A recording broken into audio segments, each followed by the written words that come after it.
დღეს თელავის დემოკრატიული ჩართულობის ცენტრში ახალგაზრდა იურისტთა ასოციაციის თელავის ოფისისა და ცენტრის ინიციატივით 2014 წლის ადგილობრივი ბიუჯეტის შესახებ დისკუსია გაიმართა.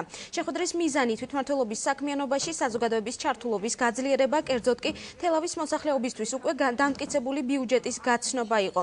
შეხვედრაზე ის ცვლილებები, პრიორიტეტები და ღონისძიებები მიმოიხილეს, რომელიც ბიუჯეტის მიხედვით განისაზღვრა. დისკუსიას ადგილობრივი თვითმმართველობის ფინანსური სამსახურის, საბიუჯეტო კომისიის, არასამთავრობო სექტორის და სხვადასხვა ორგანიზაციების წარმომადგენლები დაესწრნენ. დღევანდელი შეხვედრა ეძღვნება თელავის 2014 წლის ბიუჯეტს, რომელმაც უკვე გაემცადა გარკვეული ცვლილებები.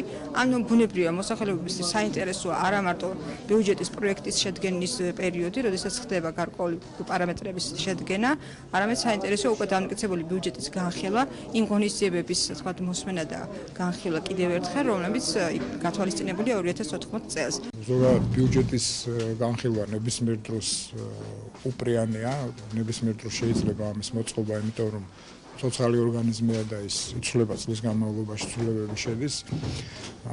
ამდენად ეს საინტერესოა, მოქალაქეებიც დაინტერესებულები იქნებიან, ეს შეიძლება ასეთ შეხვედრებზეც შეუძლიათ მათ საკრებულოს ხდომასაც დაესწრონ და იქ მოისმინონ ბიუჯეტის საკითხები.